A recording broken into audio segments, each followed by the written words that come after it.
said no BBC equals anger. Wait, what? What are y'all talking about?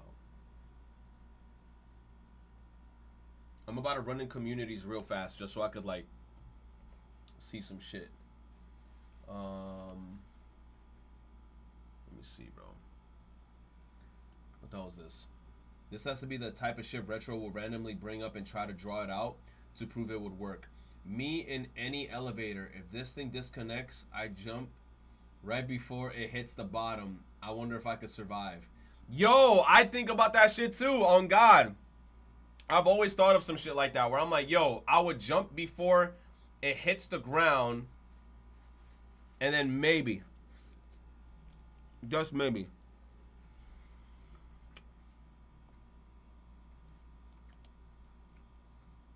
it's that sexy ass shark girl.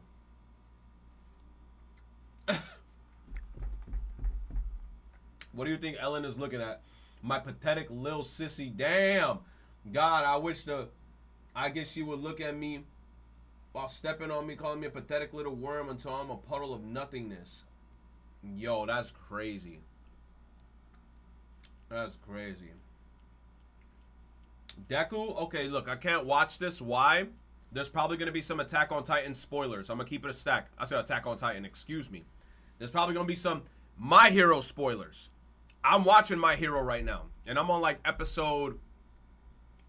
I'm in the 50s right now.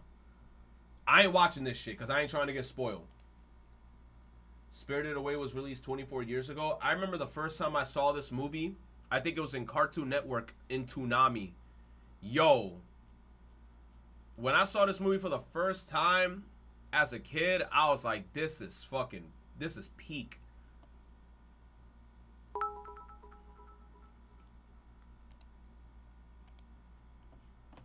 What? I need to see your and chat's opinion on this, cause I wish I lived in a cul-de-sac like the Ed Boys link. All of our problems stem from this thing. This thing that was normal for all of human history is bad, actually.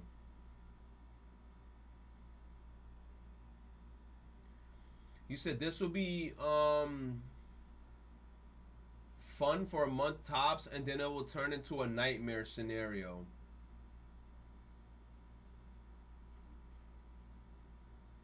It depends on the type of people. That's the thing.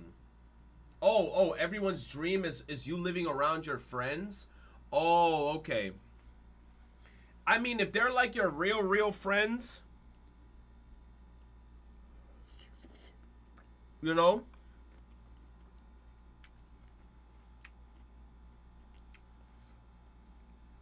If they're your real friends, I feel like it'll be fine. And I also feel like it depends on the level of communication. Because let's be honest, right? If your friend 1, 2, and 3, and then 4, and then friend number 2 is loud as fuck, they pull up, like, and everybody has a driveway, right? Like, imagine, like, somebody here constantly pulling up with, like, other friends, and then, like, their cars are, like, filling up the area, that they're not mowing their lawn, because that's another thing you have to do, lawn maintenance. You have to do lawn maintenance. Bruh, I don't know.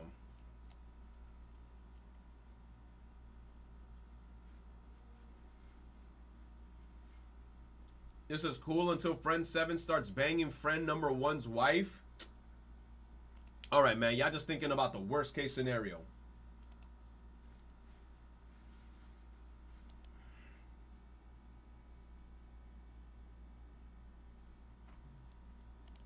It's nice to breathe new life into old games. Remakes have basically always existed since Didn't we watch forever, but I do remember.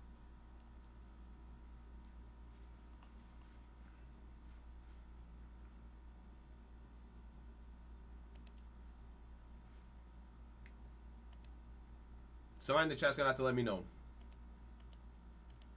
A point when they felt more like a special treat. Like, a remake was cool simply for being. As kids, we didn't really think about the implications of how faithful a remake would be, or how well it would evolve the concepts of the original. but I'm sure to some extent we were still... No, I agree. I thought remakes would be cool if they added additional content to it, and or added, like, you know, Pokemon Emerald versions content, or Pokemon Platinum versions content, or Pokemon Crystal versions content. But then whenever remakes come out, like when it comes to Nintendo and then they're remaking Pokemon, they don't add the additional content to the shit. So then, in all honesty, it kind of makes the remake ass, because I'm like, why don't you put the full content that it originally came out with back in the day into the remake content? No, sometimes even Atlas does this shit where, like for example, The Answer. I love Atlas, but I'm like, damn, you put that The Answer as, like, you know, as DLC, and then in the original games, wasn't there like a what, female protagonist? We didn't have female protagonist. Where the fuck is... I'm looking for my freaking spicy sauce, bro. Where's my spicy sauce? I want my spicy sauce. But yeah, should just be crazy. Oh, here it is. They don't be doing that shit, bro. Female was for PSP. It don't matter. It don't matter. I'm gonna be that guy. It don't matter. Even Vincent was in Persona 3 and they took him out. Where's Vincent? You said, expect the black and white remakes to get announced soon. Their Twitter account has been posting a lot of black and white stuff. I just hope it looks good. And I hope it doesn't look like Diamond and Pearl remake. Retro, you show up on the T app. No, I don't. Shut the fuck up. No, I don't. Do not put me on the T app.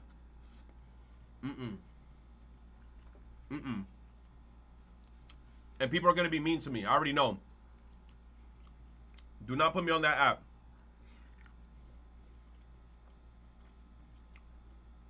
They're going to call me short. I don't care, bro. Leave me alone. I know I'm short. You ever seen that episode of SpongeBob where SpongeBob is like, I'm ugly and I'm proud. I'm ugly and I'm proud. That's me. I'm short and I'm proud. Leave me alone. Consciously aware of that stuff. For the purpose of this video, I will primarily be referring to video games, although I will briefly mention other mediums throughout the video. As time goes on, it does feel as though people are putting remakes under more scrutiny nowadays, and I don't necessarily think that's a bad thing. In a day and age where older media is becoming harder to obtain legitimately, it makes sense that people are starting to place more importance on the remake preserving the spirit of the original. But the rise in critiques didn't come out of nowhere. Rather, they were simply the byproduct of that other thing that's been on the rise, the demand for remakes. Something I've noticed in recent years is that a lot of the time, these remakes kind of get treated like checklists of things people want changed or fixed from the original. Yes. It's a pretty reductive way to discuss them, in my opinion. Instead of wanting to explore new things that would fit well with the original game's intent, it feels like people are more interested in revising it. Look, there's nothing wrong with a remake refining and polishing stuff from the original. It's to be expected. But it feels like we're reaching a point where people are starting to view remakes as a catch-all solution for fixing games. Like, bruh, just because a game has flaws doesn't mean it needs a remake. No matter how much you remake a game, it'll never be perfect. In the next decade, people will want to fix things about that remake too.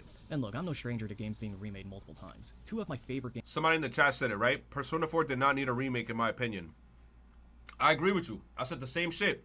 I think Persona 4 Golden is perfect. The way that it is. And a lot of people are like, oh, nah, Persona 4 needs a remake. I'm like, it did not need a remake, in my honest opinion as well. Games of all time have had multiple re-releases. But like, at what point do we decide to just take a game for what it is? Some of you might assume, as soon as the game gets remade, and this remake will be the definitive way to play it. But people 2 console generations from now might not agree with you. Games advance alongside technology. Sure, I could boot up a Windows 7 computer and navigate it just fine. But if you were to put most people in front of a Windows 7 computer in the year 2025, they'd probably be like, where's my AI assistant? Yup. Oh, why is there no text-to-speech? Oh, maybe I should have gone back a few years further so I could introduce him to Clippy. And no, this isn't just an age thing. Despite technology becoming so much more ingrained in our lives now, people are ironically becoming more technologically illiterate. Like, app design in general is leaning more towards making things as straightforward and simple as possible, possibly to a detriment. This design philosophy is starting to apply to how a lot of people nowadays view video games. I'd wager to say that it's because of the modern app design that's basically ingrained in people's lives at this point. That also goes for, I think, you know, the new Monster Hunter game. A lot of Monster Hunter fans are saying the same shit where they were like, I missed the I miss when the Monster Hunter series was more niche. I miss when the Monster Hunter series wasn't as easy, because before Monster Hunter was very complicated, and I'm not gonna lie, it was very complicated for me too. But then it's like I started playing Rise. I understood Rise. I started playing World. I dropped World for a long time. I came back to World. I started to understand World. And then Wilds was like a way more simplified version of Monster Hunter. I like Monster Hunter on Wilds, don't get me wrong. But I know a lot of the Monster Hunter fans were like, nah, Wilds kind of like dumbed it down too much. To a point. But that's what be happening, bro.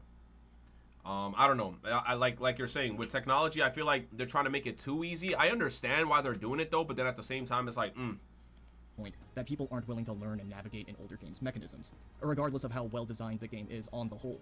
An example that comes to mind is how Sonic controls in the Sonic Adventure games. I watched a video recently by Splash Dash. In the video, he explains how the homing attack used to be just a means of giving a little bit of precision to help Sonic hit the enemies in a 3D space, and use them to bridge across gaps. You're actually supposed to somewhat aim and push Sonic in the right direction before and after each homing attack. It's not a fully automated lock-on. As time went on, though, the game started making the homing attack more and more automated, and basically conditioning the player to over-rely on it as the main means of keeping Sonic on course, as opposed to platforming.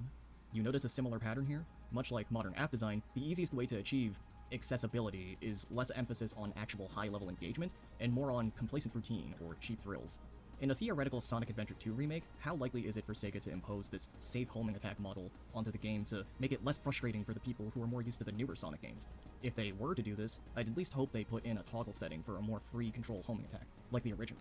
But even then, the remake would likely be designed with straightforward enemy chains. Anything too complex might conflict with the auto lock-on of the modern homing attack.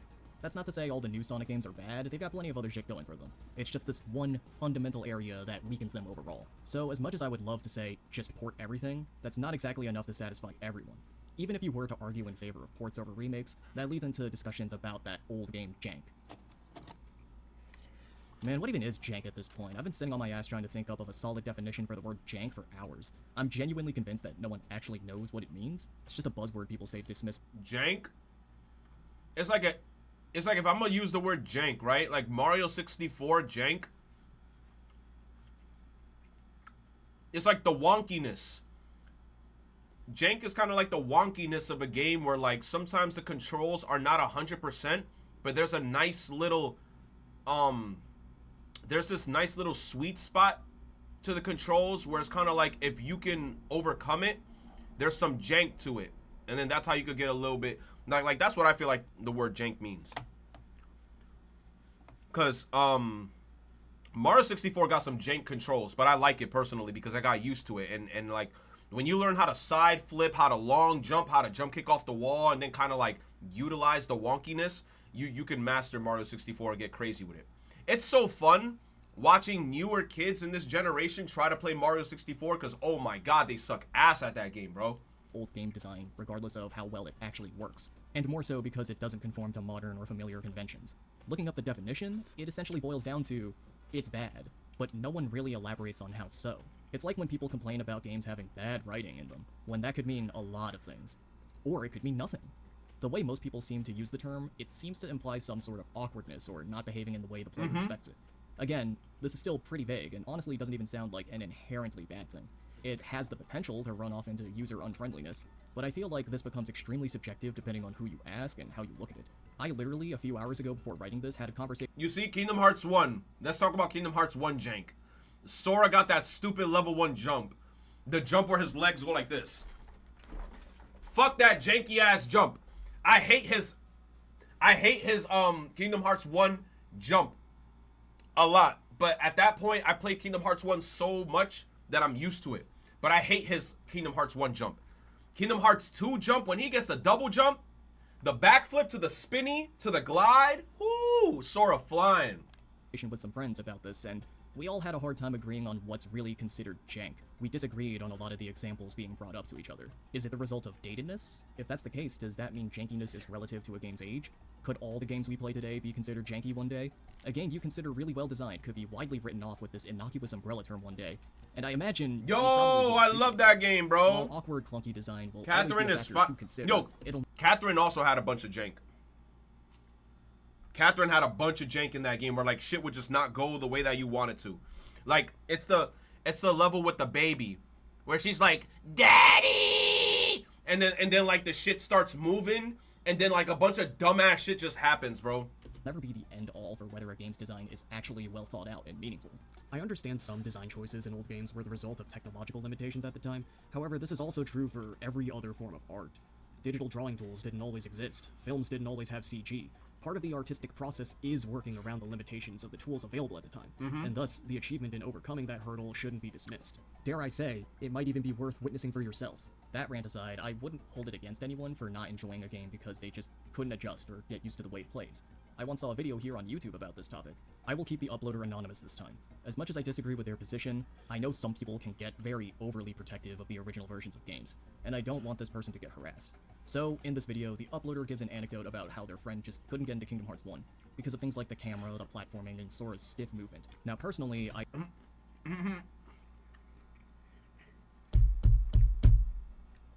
No, I always laugh because whenever they show off people not liking Kingdom Hearts 1, they always show Tarzan's world. On my soul, they always show Tarzan's world. Fuck Tarzan's world. Fuck jumping on the hippos. That world is annoying, so I agree. I'd argue Kingdom Hearts 1 Sora is more mobile than people think, but that's besides the point. They propose that a remake would not only help better introduce people to the game, but also allow them to share their love for the game with a new audience. On one hand, I can understand this sentiment. People are out here talking about remake Kingdom Hearts 1. Hell the fuck no. Do not. Leave it the way that it is. Do not remake 1 and do not remake 2. Leave them. They gotta leave it the exact same way it is, and if you didn't play the games and you don't want to play the games because you don't like the wonkiness or whatever, then you're gonna miss out. Leave the games, please. It sucks when you try to introduce someone to one of your favorite things, but they just can't share that same enjoyment with you. Here's the thing though, as much as it sucks, maybe the game just isn't for them. Exactly. This doesn't just go for anyone trying to introduce a game to someone. This applies to yourself too. This applies to anyone who wants to like a game but just can't. I noticed this a lot with Persona 3 before it was remade. A lot of people very strangely wanted a remake of this game that they didn't even seem to enjoy outside of the general idea or general story points. It felt more like they desperately wanted to enjoy it out of some sense of FOMO. What I liked about the OG Persona 3 compared to the new Persona 3 is that one thing that's crazy, I like the colors. The colors of Persona 3 was very dead. The game's colors, even though I love the remake's colors because they pop more. I feel like Persona 3 being in that color scheme is because it was... okay, I'm probably looking too deep into it because Persona 3's whole shit was about death. So the game looked bland. Not bland 100%, but you know what I mean. It had like this bland kind of tone to it, but it had like this color scheme that I fucked with. Also, Persona 3, fuck the sickness mechanic. The sickness mechanic was ass. I'm glad they took that shit out. Also, Confidants getting reversed. Didn't that happen in the new Persona 3? I think it could still happen. It happened with Chidori. Fuck that bitch. Yeah. I got the sense these people really just wanted to be in on it without actually engaging with the ludonarrative gameplay that played a huge role in defining that game. I've already Chihiro, Persona 3 to hell Chidori. in another video Bro, that I'll just link I here. wanted to So kill I'm not gonna myself waste your time after with that. playing Kingdom I'm not even trying to Hearts give people 1 and shit, it's not Recom because of how dog shit it was. KH2 actually made me fall in love with the series. But KH1 needs a remake. You can't tell me it doesn't.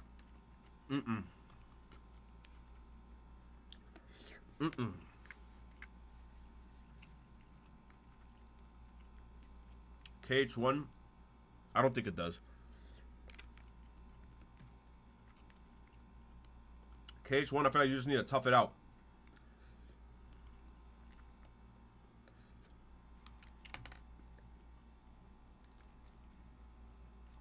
KH1 is dog shit carried by nostalgia? Hell no.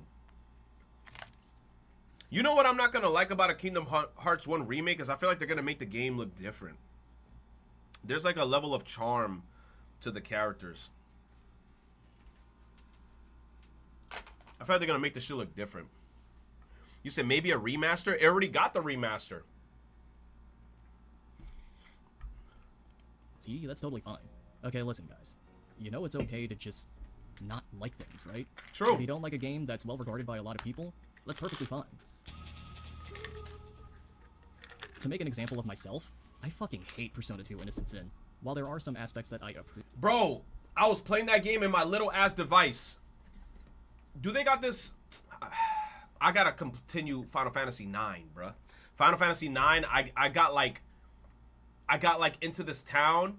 Oh, you know what I'm up to in Final Fantasy 9? I'm doing the competition where I gotta kill a bunch of monsters in the town, and I'm going up against Vivi, and I'm going up against this like mouse-looking character, bro. Bruh, I gotta beat them in this competition. But then I also heard somebody said online that I'm supposed to let the mouse character win because then you're gonna get a good item. If I win, I only get $5,000, and then if Vivi wins, yes, Vivi gives you a trophy. So I don't even know how I'm gonna let Vivi win. I'm trying to see if I can let Vivi win that whole thing so I can get that achievement. You said, Retro, you spoiling me? Sorry, bro. Appreciate about it. The narrative doesn't speak to me. I think the characters are overhyped, and I fundamentally disagree with the game's design philosophy. Eternal Punishment is better, and while I don't dislike it, I still have some reservations about it, many of which are simply remnants that carried over from Innocent Sin. But you see, I was more than ready to just accept that I don't like the game and move on afterwards.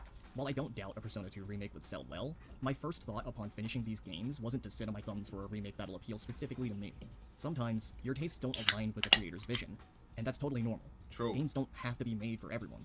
I'm not against a remake being made. I don't doubt a remake could provide good gameplay additions and changes. I just don't need it. Like, I think there are more important things in life than a Persona 2 remake. I don't know, that might just be me. Now, this is normally the part where someone brings up quality of life and accessibility. I feel like people greatly misunderstand what either of these terms mean. When the average normie on the internet says the word accessibility, that motherfucker ain't talking about settings to help blind people see the stuff on screen, or make the visual effects safer for epileptic people. Maybe that make it Stuff easier. that would actually benefit the cause of accessibility. I'm talking about the guy who hates turn-based RPGs complaining that the turn-based RPG is too hard for him. If we're going to accept video games as a form of art, we need to accept that not every work of art is made for everyone. Facts. And thus, neither is every video game. Accessibility doesn't mean it has to appeal to everyone, including the people who can't even be bothered to engage with the game's mechanical depth or challenging themes. Those things shouldn't have to be compromised, but we're at a point where game developers might not feel like they have much of a choice. This could honestly branch off into its own separate video, but for now, let's get back to quality of life adjustments.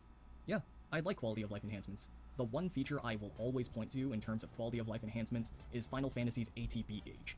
You said, bro, just open the soda, you bumbaclot. Joke's on you. It's a seltzer water. Come on, bro. I told you I'm not drinking soda. That's a seltzer water, bro. Original Final Fantasy IV didn't even show your time gauge, despite introducing the active time battle system.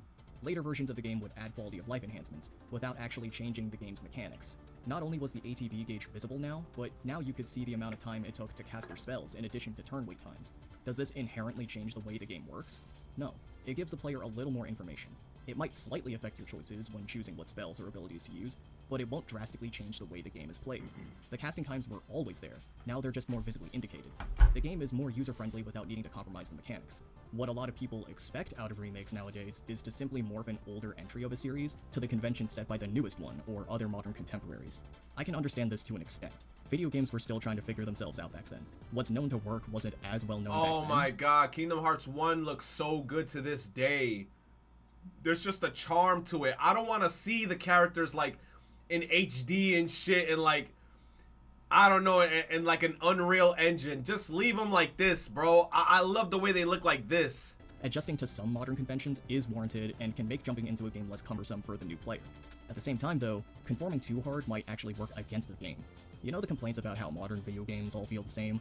That might be a direct result of conforming games to what the majority thinks X type of game should be. Yup. Persona 4 should play more like Persona 3 Reload and Persona 5. Devil May Cry 1 should be remade to play like 5. They should remake Kingdom Hearts 1 to be like 3. They should remake my life to be more like Dinklebirds. I feel like these types of mindsets do come with some underlying intent of burying anything that doesn't conform to said conventions. That's not quality of life or accessibility. That's just fundamentally changing the game. That being said, I think this might be indicative of a deeper issue.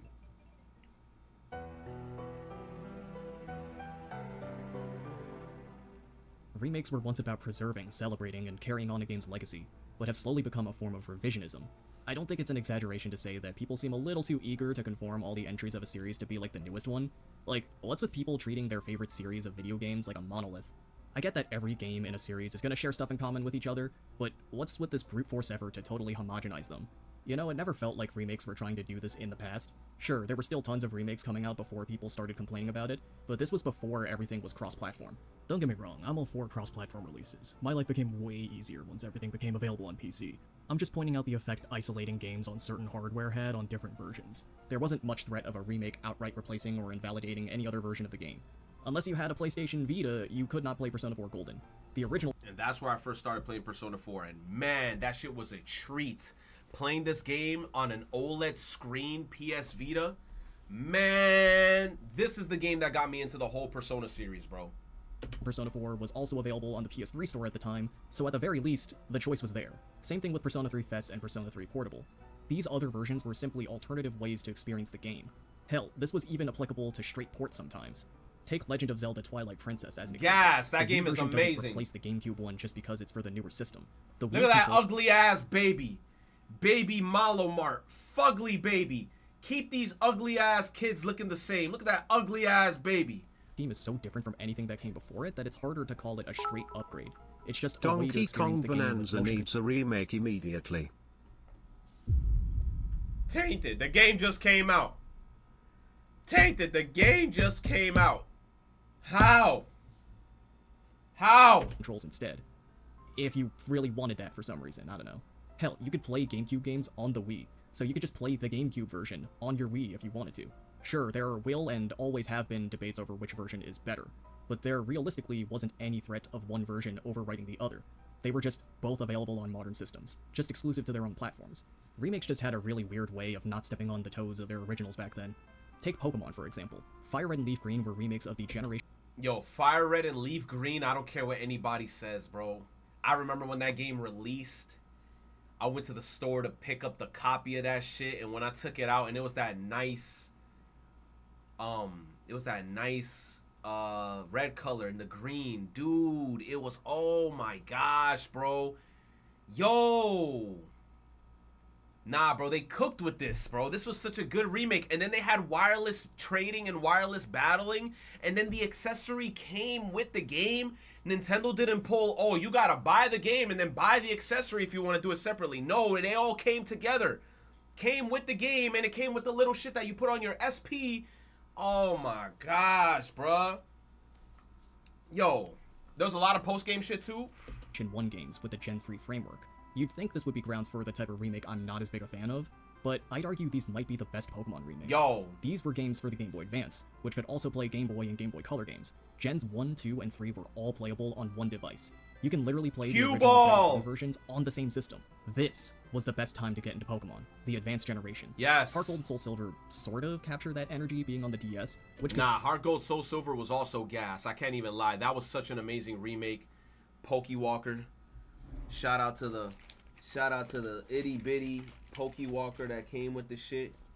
All that good stuff, bro. I'm telling play you, Game Boy bro. Advance games. You had access to all the existing regions at the time, but not the original Game Boy games. Though at the very least, you could argue people still had Game Boy Advances during this time. See, that's the difference between remakes of the past and remakes now.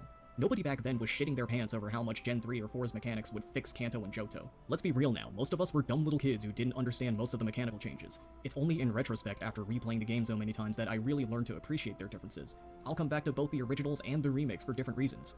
I know I'm cycling through the same few examples here, but Final Fantasy IV's DS and PSP versions are such good examples to use. What I respect about the DS version is that it doesn't just backport some mechanic from the newest Final Fantasy game, or try to be like FF7.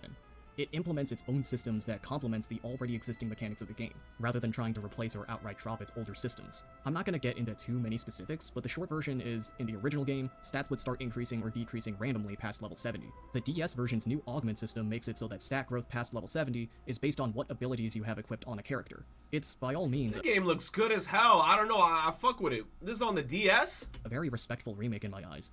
But guess what? They went and released another remake for the PSP 2 years later. This remake would take it a step further, being an almost one-to-one remake of the original, but with the Game Boy Advance's swappable party members and post-game content. I already mentioned the subtle but impactful quality of life changes earlier. They made both a faithful and fresher take on the game. Most remakes at the time still felt like the games they were based on. In recent days, it feels like that line has been getting blurrier. Like, you can tell there's You an said you think Game Freak is going to give Heart Gold Soul Silver Shining the Diamond and Pearl treatment?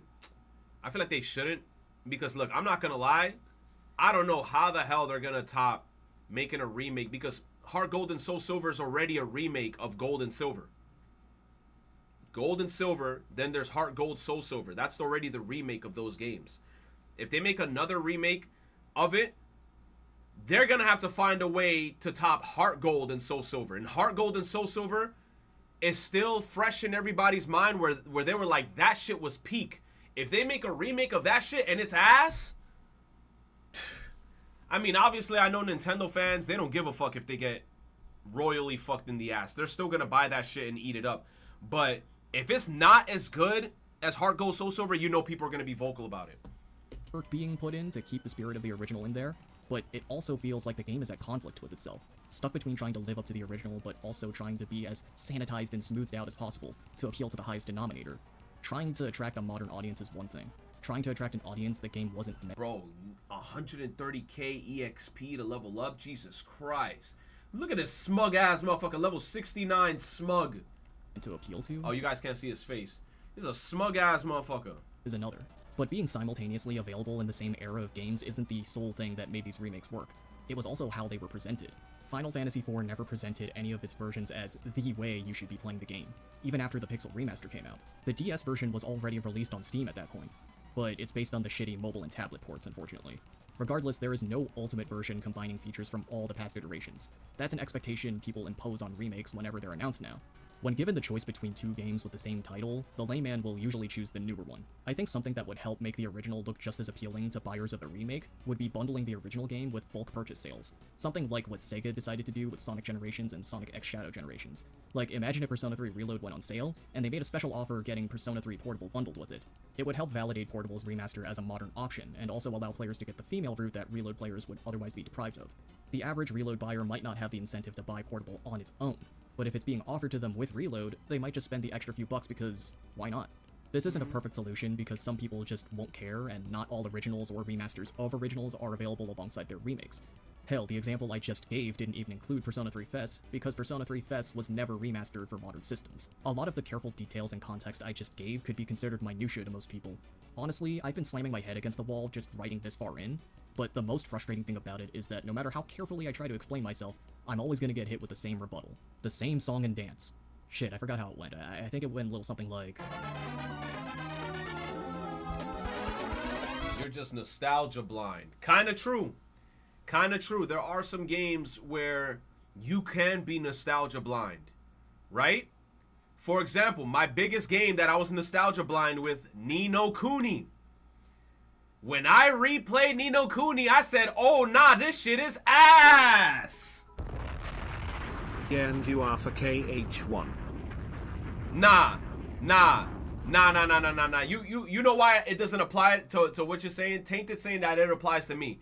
I played Kingdom Hearts 1 as a kid, liked it. I replayed the game on Proud Mode like a year ago, and I still enjoyed it the exact same way when I was a kid, so it doesn't apply to me. There's other games, though, out there where if you played it as a kid, you'd be like, this shit was fire, and then you played it as an adult again, and then it's ass. Ni no Kuni was one of those games. I'm gonna keep it a stack. Ni no Kuni was ass replaying that game. If I was to think of any other games that I wouldn't replay, I mean, I played Final Fantasy 13 when I was younger. I didn't like it. I don't want to replay Final Fantasy 13 realistically. Maybe a part of me does want to play on 13 again just to revisit it and see if maybe I could give it a second chance. But deep down, I don't even want to get back into 13. I had nostalgia goggles for BFBB. Mario Galaxy. Mario Galaxy.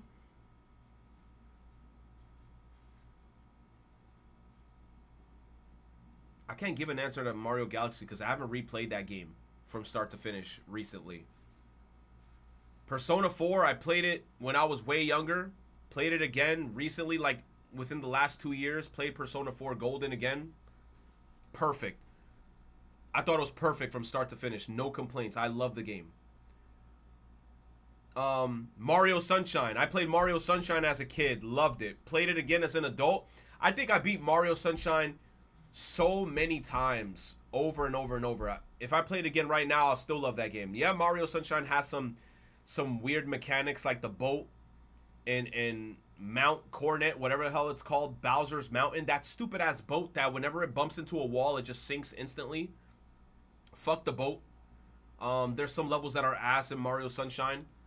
Yoshi's Story. Oh, I love Yoshi's Story just because of his charm. Yoshi's Story got so much jank mechanics, but I love the game. I ain't gonna lie. Nostalgia. It makes me think of like when I was a kid again, playing on a box TV every time. I'm not gonna say Yoshi's Story is perfect though, but I love that game because it's a place in my heart. Mount Corona. Oh, that's what it's called, Corona Mountain. I said Mount Coronet. Corona, Cornet.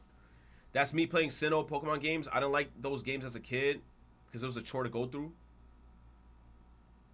Man. Okay, I can genuinely see where people are coming from with this argument. Most people don't even go as far into detail in defense of... Also, Mario 64, I don't care. Mario 64 is prehistoric. I could replay that game again today, and I love that game the same way. And I'll get 120 stars. Yup, I'll go to each level, collect 100 coins. Collect all the 8 red coins. I'll do it again. I'll look for all the bunny rabbits inside the castle. I'll look for every toad that has a secret star. I'll do it all again. Favorite old games like I do. A lot of them do just operate on vibes and feelings, and that's perfectly fine. Everyone does this to some extent, if it's over a game they truly care about. Otherwise, I don't think people would even care enough to have a discussion. Here's the thing though, that is not exclusive to the people defending the originals. I want you to take a step back and think about it for a second. Isn't the desire for remakes in itself very nostalgia-driven? You want devs to make these games all over again. True. Then buy the game at full price all over again. True. Then play it for the first time all over again. True. Then be able to share that magical experience with all the... If they remade Kingdom Hearts and they don't have Sora looking like that goofy ass face he just made, again. Then play it for the first time all over again. Bro, then be able to share if that motherfucker don't look like this, I don't want it. Watch them update it, and they probably won't even give Sora this goofy ass face in the remake. I'm giving it a 1 out of 10. Magical experience with all the other people also playing it for the first time all over again. Sounds pretty nostalgically motivated to me.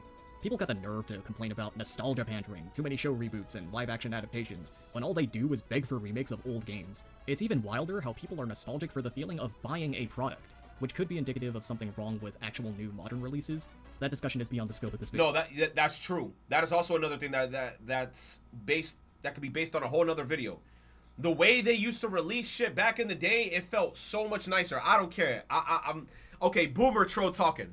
Old Pokemon games, when they used to come out, their box art was fire. The box art was holographic. It had colors popping, all types of shit. You put that shit in the sun, it was reflecting. All types of colors was hitting my face.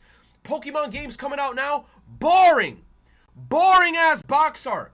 The freaking cartridges aren't even colored and shit, bro. We used to have colored cartridges. We used to actually be a nation, bro. Where's all our colored cartridges, bro? What the fuck? Though. I don't think it's wrong for people to not want the legacy of a work to be overwritten by its remake. I can't speak for everyone, but coming from me, I'm not against letting games that are close to my heart reach new audiences. I'm just not too hot on the idea of something that I feel doesn't accurately represent the thing I love being accepted. Resident as if it Evil were 4 what the OG was dog shit. I played OG before remake of 4. It was so mid. Nostalgia bullshit through and through. Resident Evil 1 came out around the same time as 4. Resident Evil 1 was leagues better than 4 OG. 4 remake I never played was 1. leagues better and on par with RE1 2002. Nah, Tate they trying to rage bait. Thank you for the biddies. I played 4. I think I remember. I have some clips on my channel. I think they might be dead though. When I shot at the water and the big ship killed me, the big fish killed me. OG Resident Evil 4 was not as bad as how I feel like you making it seem. I like the original. The controls were a little bit harder, but I felt like they kind of reminded me of Resident Evil 5, so it wasn't that bad for me. So Resident Evil 4, the original, I'm glad I got to play that one. I thought that game was good. Damn, bro, I wish I had like a stream VOD of me talking at the end on how I felt about the game. Damn. Damn, bro, I ain't got that shit anywhere on no channels.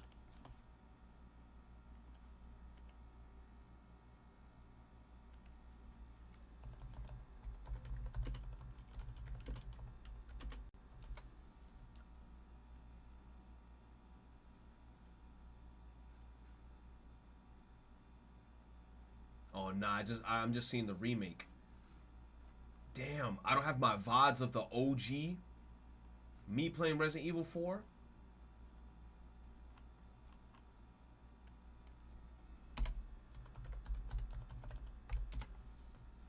You lying. Ain't no way Rios got it.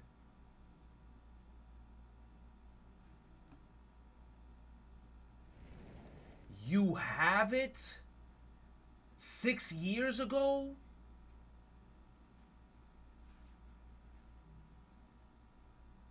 You found it? Oh, shit. Damn, this is unlisted, though. Yo.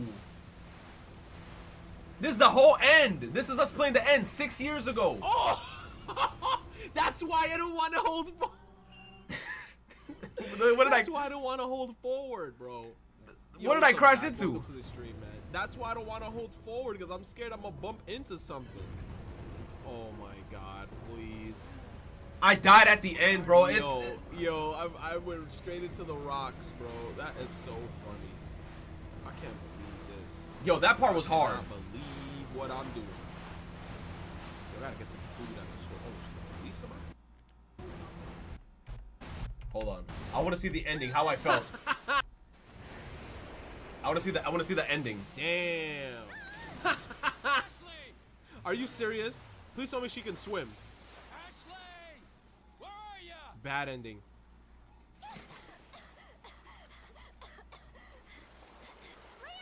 Leon!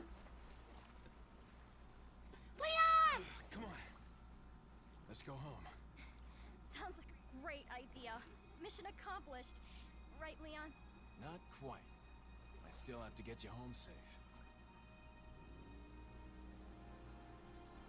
So, after you take me back to my place, how about we do some, overtime? Sorry. Somehow I knew you'd say that, but it doesn't hurt to ask, you know? She wanna fuck. So, Facts! who was that woman anyway? She wanna tap. She said, how about we do some overtime? Oh, Damn. Oh God! She's like a part of me I can't let go. Let's leave it at that. What, gave it? She said, how about we do some overtime? Shit. Yo, Ashley ain't playing. She was straight offering. She said, yo, how about you clap these cheeks? And Leon just turned her down. Leon said, nah. This nigga Leon too cool, bro. How a girl offer you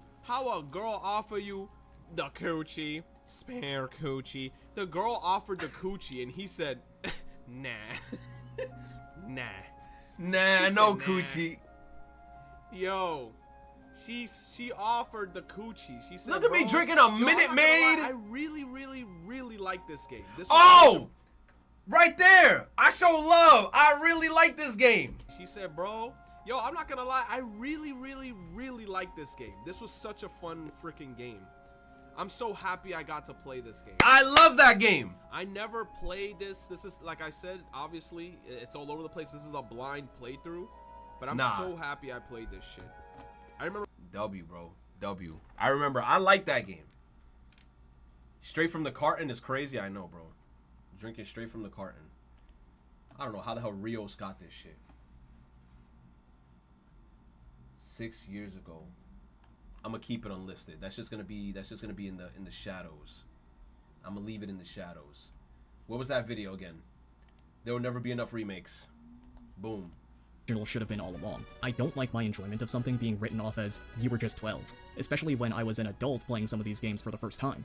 I also need to put into perspective that, yes, I do feel nostalgia for the past, but I need to make clear where that nostalgia comes from. It doesn't inherently come from the games themselves. It comes from the memories associated with those games. Yes. I'm not nostalgic for Tak 2 itself. I'm nostalgic for the time I had a sleepover at my house and my friends got to play that game with me. Yes. I'm not nostalgic for quirky game mechanics. I didn't even fully understand how they worked my first time playing. Those are things I had to gain appreciation for over time.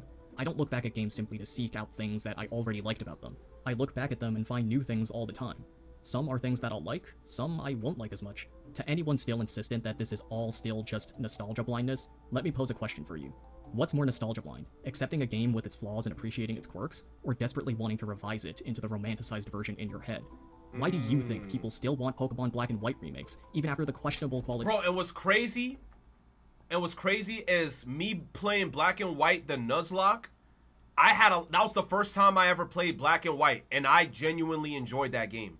And mind you, I remember when I played Black and White the first time on the DS, I didn't like it. I quit playing the game after I got like the first badge because I just wasn't fucking with it. But then when I did the Nuzlocke, I had to play this game all the way through, and I enjoyed it. I thought it was great. Of Brilliant Diamond and Shining Pearl. Hell, if you ask me, Omega Ruby and Alpha Sapphire are where Pokemon remakes started to go downhill. Why do you think Pokemon remakes became a tradition? Why are people more excited for remakes than wholly new IPs? Do these games truly need remakes? No game needs a remake. Some games do. Some games do.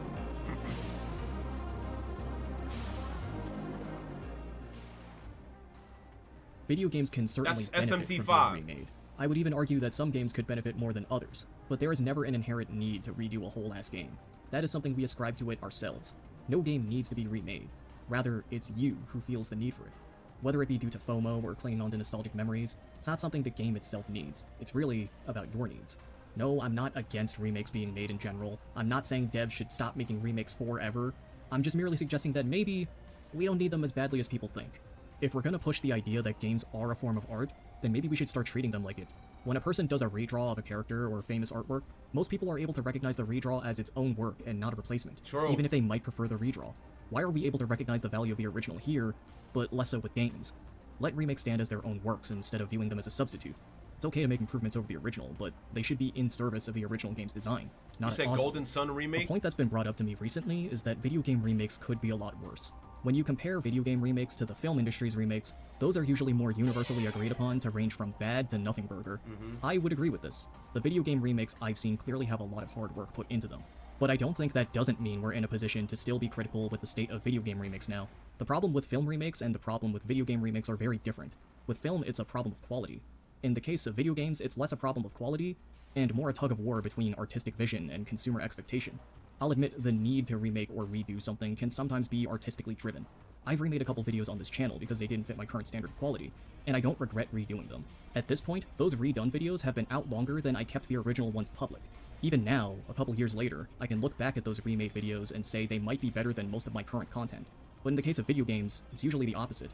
The need is driven primarily by money, that's the most important one, but also expectations. We've become so used to getting remakes, and thus, the gaming industry must deliver on those expectations in order to make said money. Look, it's okay to want something. It's okay to like the idea of something. The point of this video What is this, a movie? Look at the cute ass Torchic biting Mudkip's tail. It's a Omega Ruby Alpha Sapphire trailer. Oh, the trailer looks great. isn't to tell everyone that they're wrong for wanting a remake of their favorite game. What I'm trying to convey here is that the signs are pointing to video games being on the path to stagnation, but you don't have to stagnate with them. I'm not saying you have to keep up with all the niche and quirky indie games that are secretly these hidden masterpieces. I'm not going to be one of those guys and be like, I just want game devs to make something new for a change. What I will encourage you to do is to try something different. Play one game that's outside your comfort zone, and really try to get on its level.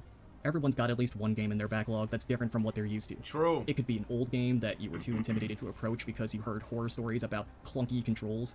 It could be a more modern game that just plays differently from what you're used to. Don't set out to find your new favorite game or anything. Just try to find some enjoyment in learning how to adjust to a game in its intended form. It's like picking up a new hobby or learning a new skill. Most of the fun comes from developing your appreciation for those things over time. That feeling is what makes video games fun in their own unique way. It's what makes them fun to begin with.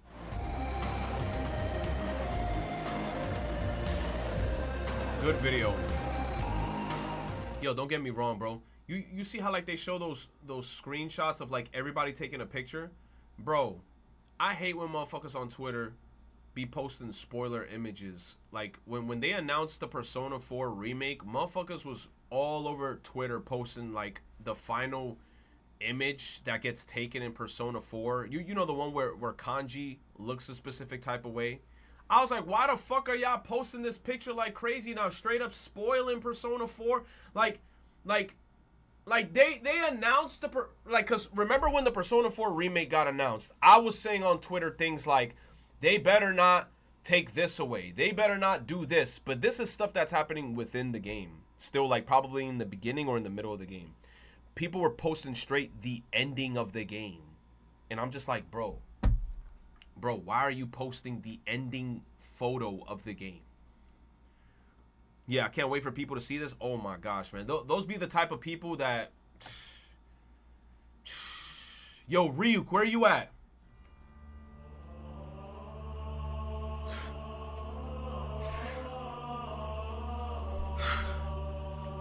Okay. Thank you guys for coming out to the stream, man. I appreciate you. He says they don't know Persona fans don't play their own games. Yeah, they don't, bro. They watch freaking Jacksepticeye play it. My name is Jacksepticeye. Elon fixed it.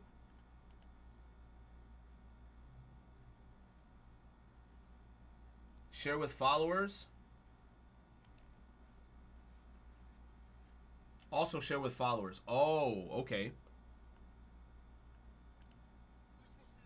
Saw this on YouTube and curious, what would you say? Would you rather make $2,000 a week for life or $1 for each step you take a day? Bro, I'll $1 for each step I take a day. Every day I be hitting 10K steps like it's nothing. What?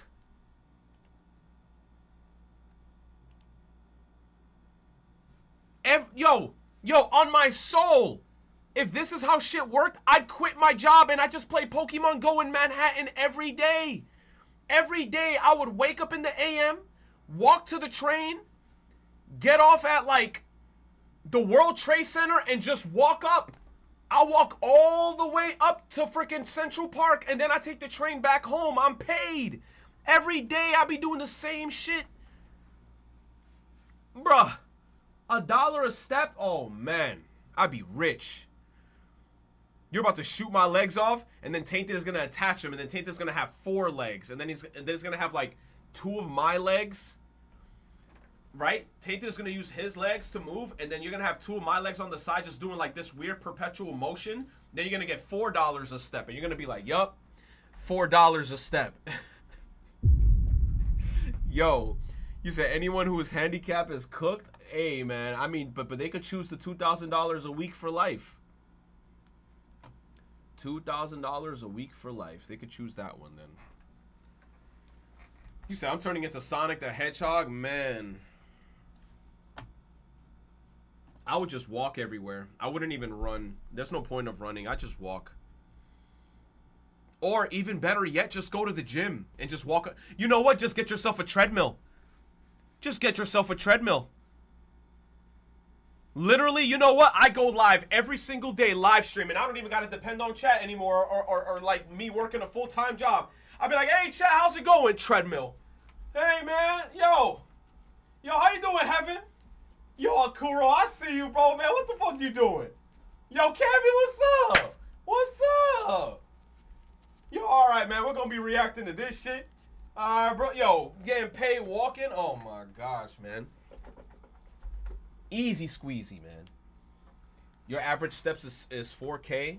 No, 14K. Bro, I'm telling you, every day, I'm not going to lie, bro. Like, let me see if I check my Fitbit app. Today, I didn't have my Fitbit on, so completely forget about Fitbit. Yesterday, I think I had my Fitbit on. I didn't do too much. I did like 7,000 steps. Friday, I did 25K steps. Thursday, I did 12K steps. Wednesday, I did 13K steps. Tuesday, 11K steps. Monday, I did 12K steps. Yeah, bro. You said the day for Dorothy? That was Friday. That was the 20K shit.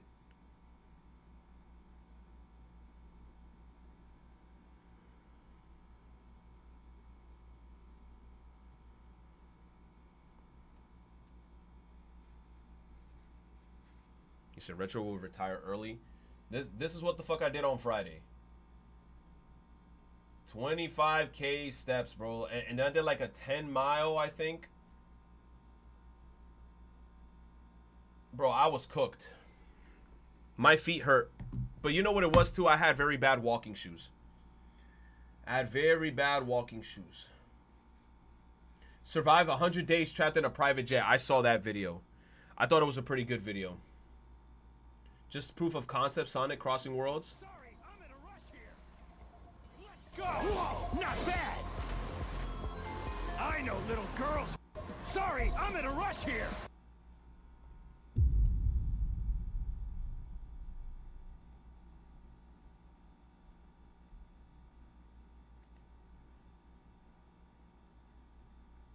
Free Diddy?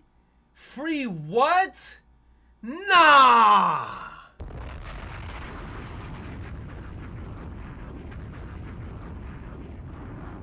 Yo, I'm not freeing no Diddy.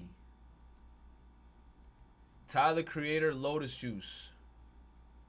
What? Confirm collab. Shut up. Lotus Juice. The sources is trust me. Lotus Juice about to hit us with those simple bars. He said, we about to go supreme on a team. Go into the store, playing some games on Steam. Lotus juicing. Lotus juicing. One of the worst days of his life is now a national meme. Uh-oh. Oh, man, this shit. Yo, not everybody's doing the meme. That's insane, dude. Yo, I know they're gonna hate Coldplay forever. Look, what the fuck? There's a spider. Nah, there's a spider somewhere in my room. There's a whole web in my shit. Where's the spider at? Nah, spider, hold up. Spider-Man, where you at? Pre-Spider-Man. Eat the spider, Charlotte's Web. I saw a freaking web on my shit. Pause.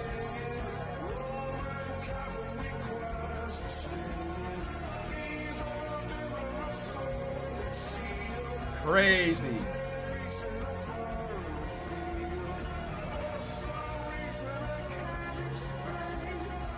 Even the DJ. Yo, that's insane, bro. Oh, man. He said, bro is the face of divorce now. Yo, what's crazy, too, is why are they not going after the girl? They only going after the guy, being like, oh, he's unfaithful. She was married, too. They were both married. Why are they only going after bro? They were both cheating. They were both married.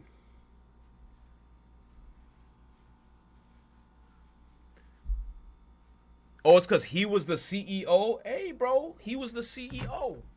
But she cheated too. That's all I'm saying.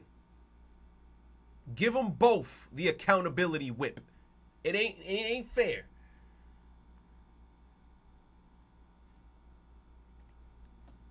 We love NTR here. No, I don't. I'm not scared. Pokemon Go YouTuber. Trainer Tips went on one of the most remote places on Earth to play the game. He went to see if Kiritimati, with a population of less than 8,000 had any local players, or if it was a spoofer's island. Damn, Trainer Tips. I remember I used to watch Trainer Tips a lot. I wonder what he's up to. For some reason I can't explain, I know St. Peter would know my name.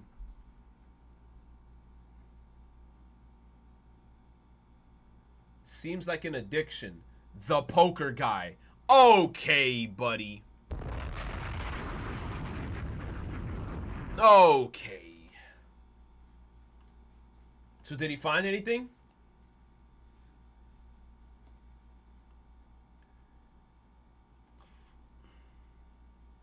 Remember the old era of Flash games? Oh my god, bro. You brought me back to such a good time in life. Oh, Flash games from back in the day. Ah, bro, these new generation of little Jimmys ain't even gonna know about this shit, bro. On the internet, where we would spend days just browsing and playing all kinds of different games. It was an amazing time for most of us, I imagine. But then tragedy struck us. The death of Adobe Flash, which meant most of these games weren't going to be playable anymore. However, there is a launcher that lets you play most of the games that were available at the time. Adobe Flashpoint lets you play whichever Flash game you'd fancy, and me being a racing channel, I wanted to see what type of racing games existed on here. So I asked my community to give me suggestions on what to try. Now before I start, I did try to run some of the games in here. However, I kept getting errors when trying to boot them up, so I had to skip out on those. This is also just me sharing my experience with these games, how I played them, so if I didn't mention some details, you can write it down in the comments. With that out of the way, the first game I was told to try out was Need for Madness, and honestly, I felt very confused while playing this. You have a few cars to choose from, and the racing itself is pretty simplistic. You have power on the top right that regenerates as you do stunts throughout the race. They are a bit clunky and you can easily flip yourself over if you do it for too long. You also have damage in here, so if you fail to win a race, you can try destroying the opponents. However, the opponents are proper menaces in here.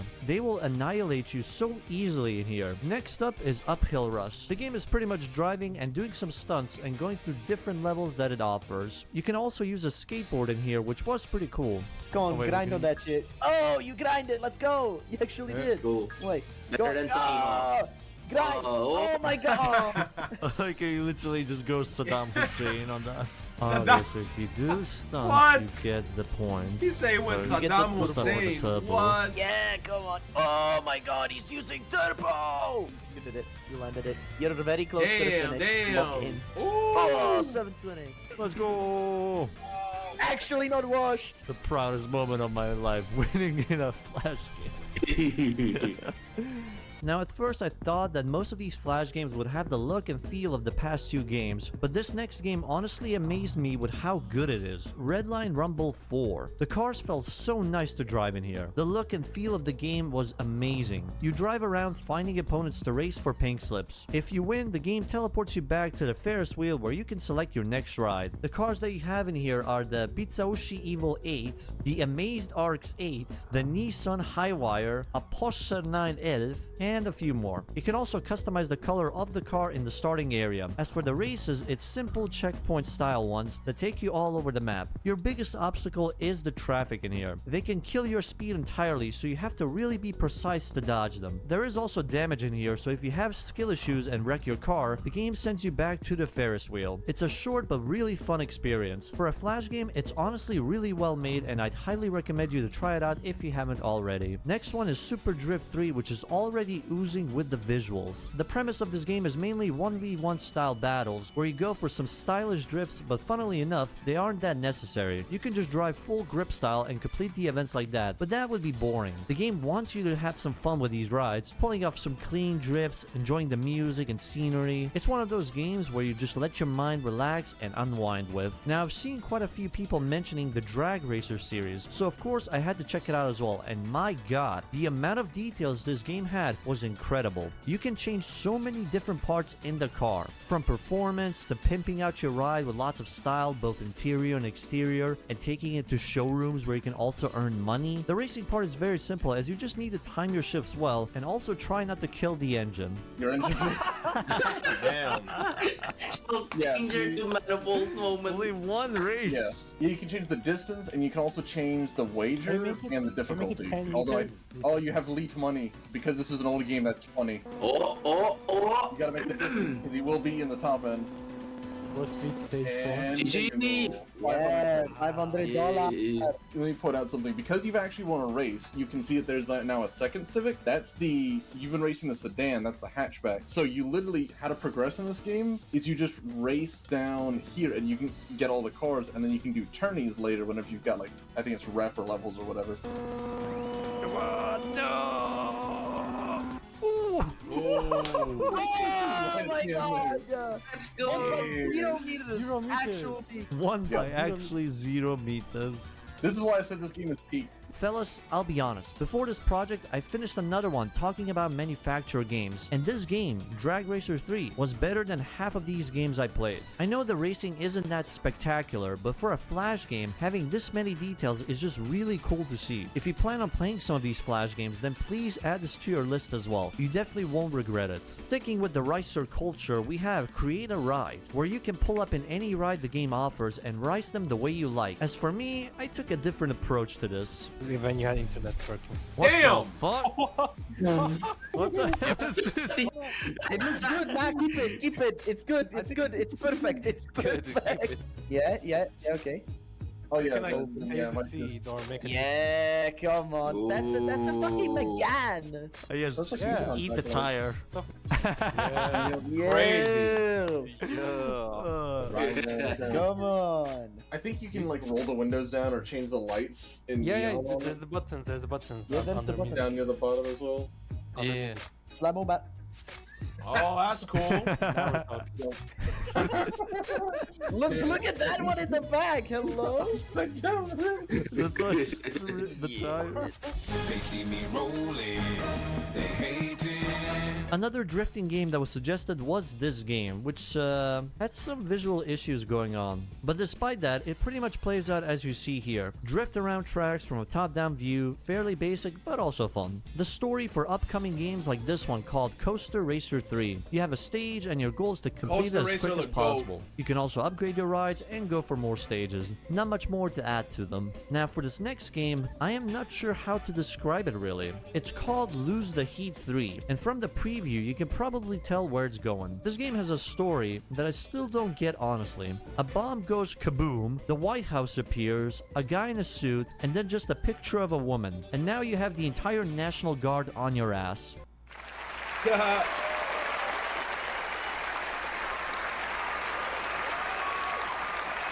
The goal here is to get to Washington, D.C. while being a proper terrorist on the highway by blowing up the police, traffic, random booths, all in your lovely Dodge Charger or truck that you can summon once you cause enough chaos. That is pretty much the game loop. It is very goofy and doesn't take itself serious. Once you arrive to the White House, you apparently steal a helicopter and find your woman. The end.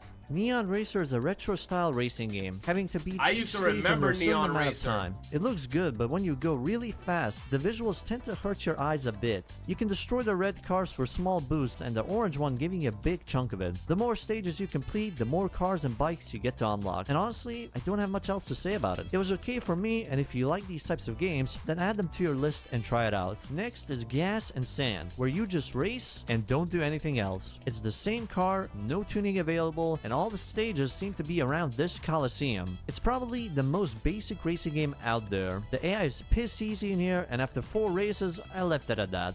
Now, the next game isn't really a racing game, but has driving in it. In Earn to Die 2, you drive cars through a horde of zombies to get to your final destination. Along the way, you can buy upgrades for your rides to help you along your journey. From better engines, man's more going fuel, through propeller every boosters. game. In terms of cars, you have the Star and Mustang. Later, you can buy a Hummer, and the school bus is the last one. Now, I did say it wasn't a proper racing game, but still, it was a lot of fun. To the point where I just got hooked into it and kept playing it for like 30 minutes till I reached the end. There's a part 2 of this game, but I haven't tried that out. But if you like some nice simple chaos, then I think this game might fit that requirement for you. But if that chaos isn't enough for you, I got Traffic Slam 3 for you. It's basically the crash mode from Burnout. You jump in whatever car you're given and destroy as much as you can while clearing the mission goals. For a guy like me who is known for crashing cars all the time, this game felt pretty nice to play. You can also buy other gadgets to use during your runs. Now, did you know there was a Gran Turismo Flash game? From what I could see, this was released around the time the PSP game was out, and it takes you onto 8 different tests to see if you're capable to play it. You have tests like driving a lap around a track, trying to guess a car sound, memorizing and recreation of a track layout, how to take a corner the quickest, guessing what cars in the picture, trying to shift, reaction tests, and some trivia stuff. By the end of the game, it will determine if you're worthy of getting the GT license, and I apparently wasn't worthy of that. So all the Gran Turismo content on my channel gets sent to the Shadow Realm now. A few other games from well-known brands are these 2 Need for Speed ones, and they are quite possibly the most disappointing games I've played in this video. Let's start off with Canyon Racer. The game is essentially just a sprint race on a canyon with a few cars to choose. Their handling is very weird, and the slightest touch of the cliff will result in a fail, even if you don't fully fall off, and there's only one track. And as for the drag game, this is how it plays out.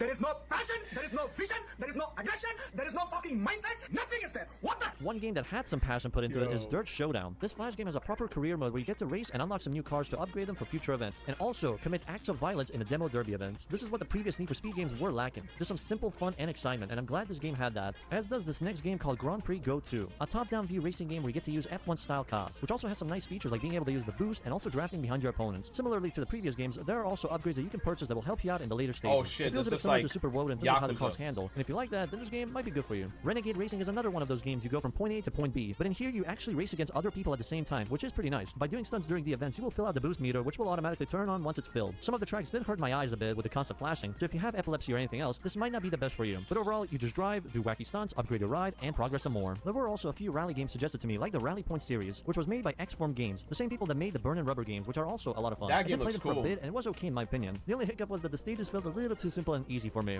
The next one is a game that keeps you driving at all times. Another game where you have to avoid the bad guys and try getting to whatever your final destination is. It's like going through a big labyrinth while being railed by the opponents until they all What? die. Well, in the first stage, that is. Another game that was suggested to me also has a similar concept, that being FFX Runner. The difference between these two, I'd say, is mainly with the AI. In FFX, they are much more insane. They will squash you like a bug, so better practice your evasive skills in here. Overall, this can be a bit tough, but enjoyable once you get the hang of it. Now, as for the next game... So this is a driving game made by Nosotech and published by Koryo Tours. This game basically served as an advertisement for Koryo Tours travel agency, which organized tours to North Korea at the time. As for the gameplay, I'm not sure if I can say anything without ending up on a watch list. Essentially, it's just driving around and you pick up bits of information about random architecture in the city. It's a nuclear bomb out of 10 in terms of ratings. The next game I think requires a bit of knowledge of the person. Ho Pin Tung, I'm sorry if I've mispronounced that, is a racing driver born in the Netherlands to Chinese parents, and he raced with a Chinese license. He was actually a pretty good driver, winning quite a few series like Formula BMW Asia Series, the F3 Cup in 2006, being a reserve driver for a few F1 teams, and racing in multiple different series and doing quite well in them, even getting a P2 in the 2017 Le Mans race in the LMP2 class. Nowadays, you can see him on the Dutch F1 analyst desk from time to time. As for the game, it's pretty simple, with you driving an F1 car around the tracks the game provides, but it also lets you make your own tracks. You can design it however you'd like and race against the AI in them, which for a Flash game I think is pretty cool. It also has damage in it, so you can die if the AI strikes you hard enough. But if the AI is annoying you and you're tired of it, why not switch it up as a cop in Police Pursuit? As the name suggests, your goal is to arrest different drivers around town. It has some good music, and the driving physics also feel pretty nice. It's another one of those games where you can just let your mind relax and have some simple fun with it. Honestly, this project was a breath of fresh air for me. I know I didn't play every Flash racing game out there, but the ones that I did play were honestly a lot of fun. Except for these two. They were hot garbage. But I'm curious, what did you think about these games that I showcased today? Do you plan on trying some of them out, and feel free to write some more games? I want to try out the one where the cop car actually chases me, bro, or where I'm playing as the cop. We push. Here I go. I trust you, teacher.